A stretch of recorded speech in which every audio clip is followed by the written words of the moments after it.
Ashama bagana gangara YouTube channel kooti dhuftanii yoo haaraa taatanii warraanis dhuftanii beektanii bagana gaan dhuftanii hundi keessaniyyuu viidiyoo haraarratti moo viidiyoo gabaabaa baay'een dheeressuu ammanaa danda'ametti gabaabsee manni rifeensa gogaadhaaf rifeensa gogaadhaaf maaskii yookaan deep conditionery ofii keenya manatti hojjenne yookaan wantootuma qabnurraa fayyadamne akkamitti akka gochuu dandeenyu isinitti agarsiisa. Akkamitti akka godhmoo viidiyoo tan irratti arguu dandeessu. Kana gochuuf wanti nu barbaachisu qodaatti waliin maknuudha. Inni jalqaba isa booda abukaadoo tokko nu barbaachisa. Amma qodaatti waliin makanatti abukaadoo qunciseen itti naqaa jechuudha.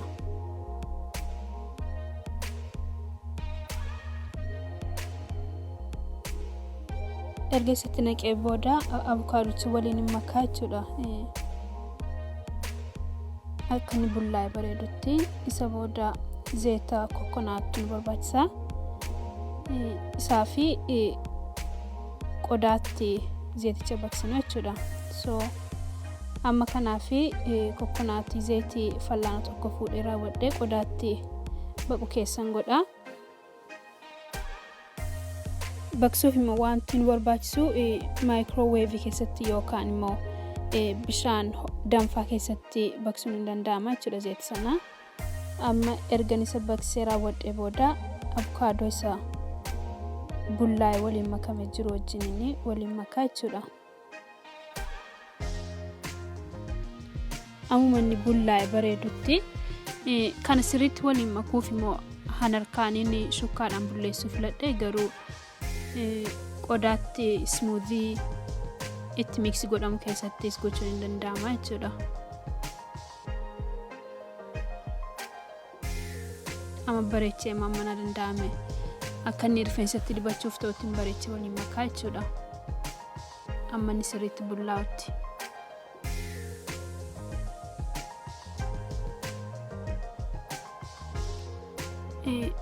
Amma zayita kokonaatti sana hunduma isaaniitti naqee jechuudha. Jalqaba xiqqootti naqeen ilaalee ture. Hunduma isaaniitti naqee bareedaamatti miksitaa jira jechuudha. Waliin makamaansaa sirrimatti bareedee jira jechuudha. Amma maaskii ganakaa amma akkasumatti fayyadamuun hin danda'ama. Yoo barbaadan garuu conditionery yookaan immoo akkasuma hair mask manaa qabaatan itti dabaluun hin danda'ama jechuudha. Yoo xiqqoo extra barbaadame jechuudha. Kan kanaati akkasumatti itti dibaa jechuudha gara kootiin. Amma kana immoo kan irraa jalqabamuu danda'amu rifeensa utuu miiciin jalqabamuu danda'ama. Garuu ani immoo rifeensa miicamaadhaan jalqabu barbaada. So amma rifeensa reefu miiceen dhufee jechuudha. Rifeensi koo amma xiqqoo akka qoru ta'eera.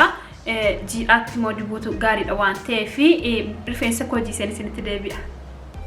Amma rifeensi koo jiidhaadha. Akka moo uffadhee jira na jalaan bannee fi fooxaan ofirra buusaa jechuudha. Garuu akka barbaadutti godhamuu danda'a. Kana shaaworii keessatti itti dibachuun hin danda'amu waan ta'eef jechuudha. Rifeensa koo bakkuma lamatti saaqa jalqaba. Bishaantu keessaa cabaa rifeensa koo keessaa baay'ee jiidhaadha rifeensi koo. Rifeensi jiidhaatti immoo dibuutu filatama. Maalumaaf iyyuu maaliif gaariidha waan ta'eef jechuudha. So amma nuti dibaa jechuudha akkasuma godhee.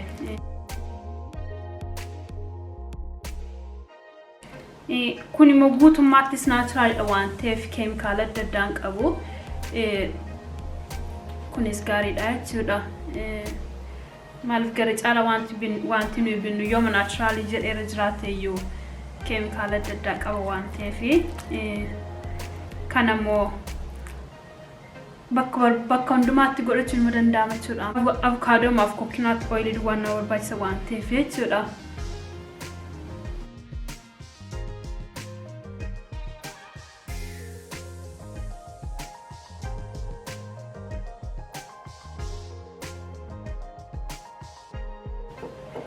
Kana tundibuun jalqabe wanti godhee rifeensa koo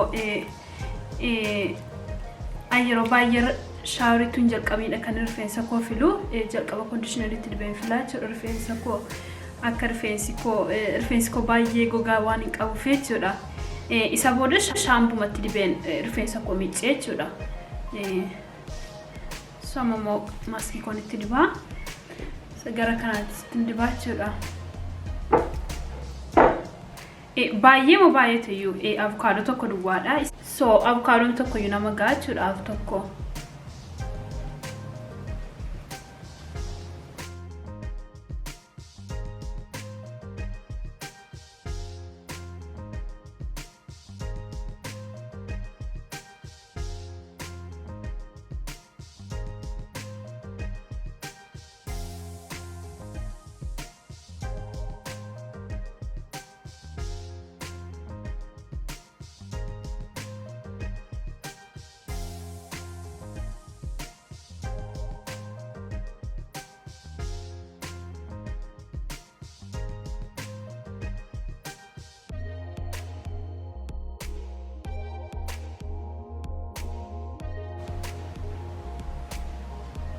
Tinda balatti ko gara kanattis.